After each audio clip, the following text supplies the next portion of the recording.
500 Broncos fans call me an idiot for saying that the score was going to be 24 or 27-14.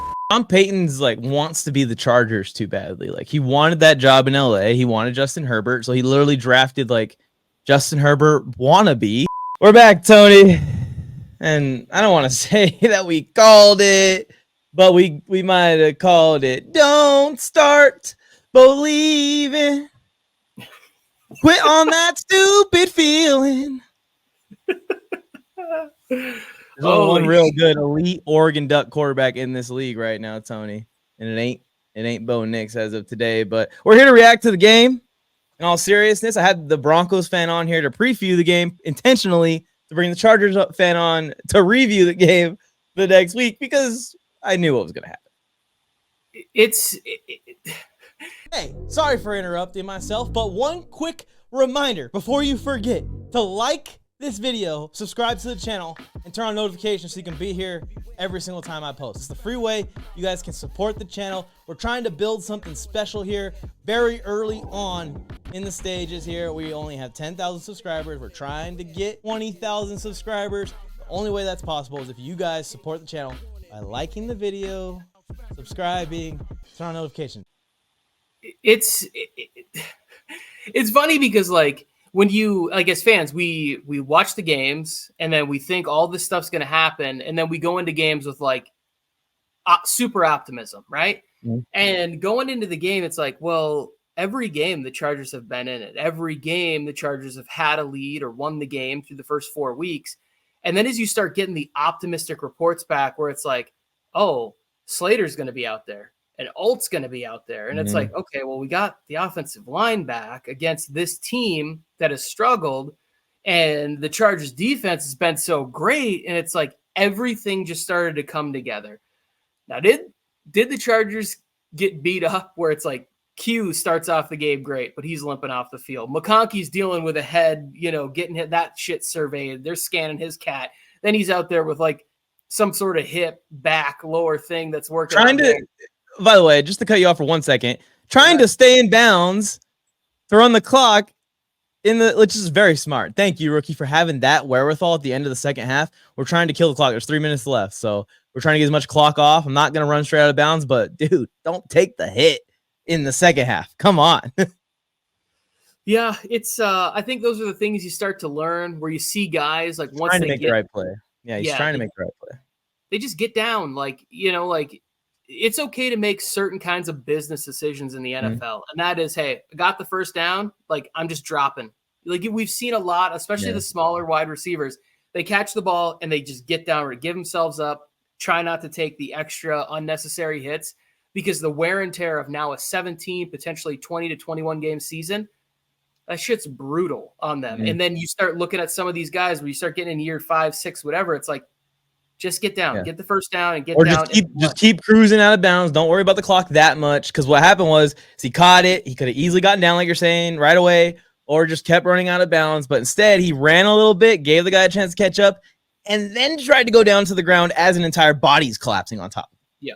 And there's just it's just unnecessary. But anyways, keeping things positive. What was your favorite thing to see out of that game? I think it was just like to see Herbert back there, like dealing again, right? Mobile Herbie's back. Yes, where he's out there, like because sometimes, like when we're watching the game, like I'll be watching the game with my wife, and she's like, "How does a guy that big be so evasive in the pocket?" And it's like, what's a skill? Like being able to manage the pocket and work in such a tight spot and still keep the ability and the wherewithal to look downfield and make some of the throws or escape and get the dump offs that he does. It's just so impressive. And it's tougher for him to do that when he's hobbled and he's slowly but surely getting back to full health. And the offense is starting to like come together and layers are starting to be there. Like when we did the show before going into the bye week and I was talking about, I was like, what happens when they get back DJ Chark? He could still be there. I texted you this morning. I said, we're going to see Brennan Rice make his debut this week. I really believe that he gets put on the active roster. He gets out there and he's going to get a chance to go make a big play on Monday night. People are going to be excited. For me, it was just like, watching Herbert after all of the conversation was like Greg Roman's ruining him or all this stuff. It's like there was just a lot going on. So seeing him be out there, have success, manipulate the pocket, being able to move the ball, I was thrilled to watch that. It's really the first time this season he hasn't had plantar fasciitis or sprained ankle or fill in the blank thing he's dealing with. And we've been just sitting here saying, like, he's still in there. Same Justin Herbert's still in there. Harbaugh's been saying it. Everybody knows. And it's just like, there it is. We told you. And he did it with like a real banged up group, like you're saying. I mean, we got Will Dissly going for big gains. He's throwing jump balls up the sideline to Semi Fehoko on Riley Gitmost. And it was it was a masterclass out of our quarterback. And the numbers still aren't that crazy. He came a Ladd McConkey drop away from a 250-yard game. But just if you watch it on tape, you know that's an elite quarterback. And you know that 237-yard performance is not equivalent to some of these other guys' 237-yard performances.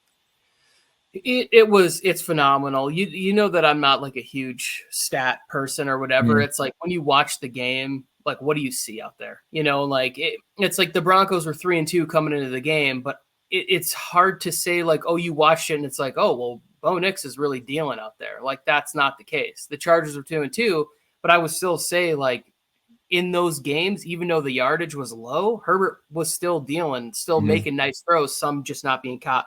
The other thing that jumped out was him being able to get so many people involved, right? Like multiple, what is it, 6, 7 guys I'm looking at here with multiple catches, you know, like spreading the ball out.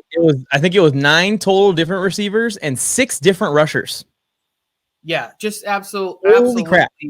Fantastic to see that. Talking about 20 guys on offense touching the ball in a game.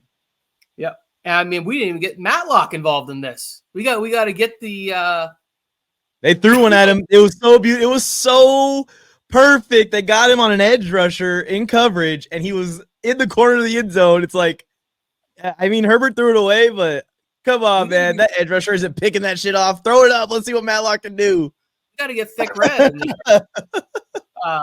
You saw that play with Cooper? I was like, once it got over his house, like, oh, that was the perfect one to actually throw it to Matlock. Give him a shot. Yeah, but it's Herbert is smart. He's good at, especially when we're leading too. When we're leading too, I'm sitting up there in the 500 section, Tony, of that game, and I'm just sitting there like, we aren't losing if he doesn't turn the ball over. If we don't have a strip sack or a pick, we already won this game at halftime because I already knew the Chargers were going to come out and prevent defense for the most part in the second half. I already knew they weren't going to allow any big plays on that side of the ball, and if we had to punt, it was going to be fine because we're in Mile High. And JK's going to put that shit down, and he did.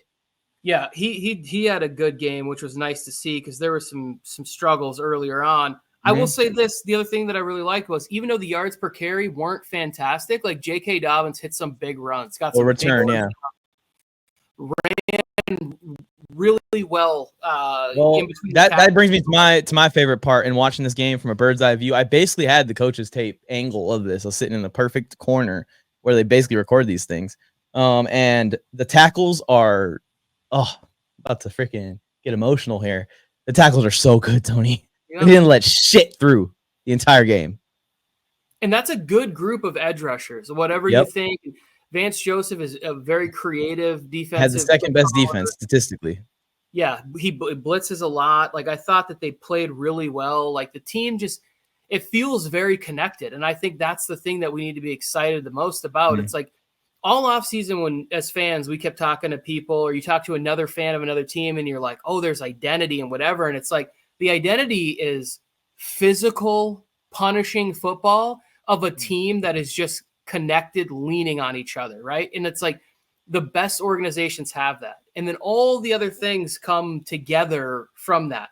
But if you go out there with the statement of like, we are going to inflict pain on the team in front of us, we want to make them try to quit, all of the other things will fall into place and the offense will start to get itself together and work itself out, wear the other team down and the numbers and those other things will come. But you can just see how well they're playing. In the start the fourth quarter, they're up 23-0.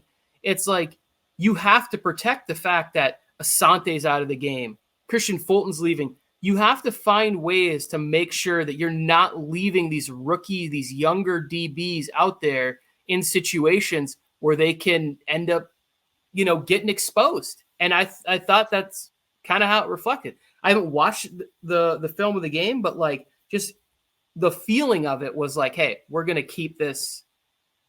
We're going to make sure that we keep these guys in good situations so they're not the reason that we lose. And very aware they have Troy Franklin. They have some speed demons. Like something could happen. Something could go wrong. They pick up the blitz. They pick up the right thing if you're trying to be aggressive here in the mid-third quarter, and they get right back into the game. And they didn't let that happen. So by the time they did get back into the game, technically, it was too late, and the game was over. And I really loved the offensive game plan. I mean, spreading the ball out to all these different people, and then to supplement a little bit with some of these screens, like they were purposely going to run the ball, I feel like, at Pat Surtain in this game if he was in the game.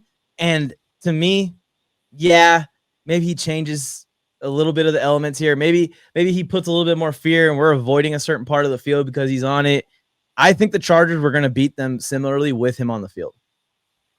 Well, in the play that he gets injured, they were already targeting him with Ladd McConkey on that one play to begin with. So it's like what from my experience, I was on a high school team with a former NFL wide receiver, and every single game plan that he had where we played good corners, he targeted him early in the game and then start targeting everyone else. So he would basically like send the message that we're not afraid to throw at this guy, but we are. So there might have been some of that there where they're going to throw at him early on purpose and then back off. Yeah. Because just the way it was, it seemed like it was super like, we're going to not put anything like in harm's way with this guy lurking. Yeah. There was so many positives. The defensive side of the ball, again, I thought they played really Lights well out together, where it's like you're seeing how, like, even when they're not getting a ton of pressure, they're still staying like pretty disciplined. There were obviously, like they admitted to it, there were a couple of moments there. The one thing that's like a little discouraging is like sometimes I feel like the league handicaps Derwin's aggressiveness because Derwin is afraid. He doesn't want to get his team penalized, and he doesn't want to get fined. He doesn't want to get suspensions, and he just can't play as free as he wants to because the league is turned into a place where it's like they're painting him as this like violent, want to cause harm and intention to you, and that's not it at all. Like even when I think it was Pat Fryermuth said like he didn't think that was Muth went to the appeal meeting and vouched for Derwin. Yeah, like it's not in this, and then you read all the comments where they're like calling the guy, giving him nicknames and shit that are terrible. It's like he's not that guy. Like you're talking about the wrong. He's just, it's weird because a Walter Payton Man of the Year candidate. Sometimes hits are so fast and so violent the way these guys are. They sound terrible, but they're not. It's not a penalty. It's still football out there. We saw it last night in the Monday night game on some of these roughing the passer calls to where even Aaron Rodgers has to get to the podium and be like, what are we doing, guys? Like, why are we throwing flags on this? Like, and this is the guy that just tore his Achilles last year. Yeah. You think that he would be the one saying, get off me, please? It's still football. It was great. Real quick. Yeah, go ahead. Yeah, real quick before we end this video, because I want to talk about them a little bit too. Reaction to the Broncos, because the Broncos fans going into this game, I will say, were cocky to say the least. My comments were filled. Like, if you combine my comments and some of the shows I went on that were Broncos shows, we're talking over 300, 500 Broncos fans. Call me an idiot for saying that the score was going to be 24 or 27-14, and it was 23-16 final. Yeah. But what you thought about? What's your thoughts on Bo Nix and the Broncos after that game? It didn't really change that much as to where it's like, I thought that Bo Nix was a rookie quarterback who was still figuring things out, who does have some promise in the NFL, right? Like he's a quarterback that is going to eventually figure out the rhythm and how Sean Payton's offense works, and they're going to have a good situation, right? Like I think that the Broncos are in a much better spot than the Raiders are. And that was evident in the way that game played out for them. But like the Broncos they're still rebuilding. They're still recovering from all the picks and everything they gave up in the Russ deal. It's like, that's what I was trying to tell my buddy. He was all sad, and I was like, dude, you got to think about it on the realistic side of things. Like, it is a rookie quarterback, and I was telling Ben too on last week's episode, like, you guys are hanging your hat on like 3 good quarters of football of the whole season. But so, like, here's how you can evaluate a team and their talent and everything. Multiple times reporters have come out and said the Broncos are open for business. They're willing to deal, whatever it is. And nobody comes and trades for the players on the team. Right. Like, nobody's coming for Garrett Bowles, and nobody's coming for Cortland Sutton, and nobody's.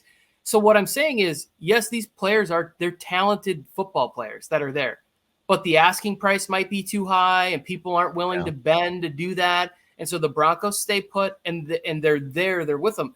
And again, these reports could be all just fake news or whatever it is, but I don't think all of them are, and the fact that nobody's really come to get some of these guys shows you that the team doesn't have the kind of players that people are willing to sacrifice their future for. And that limits the capabilities of what your team is.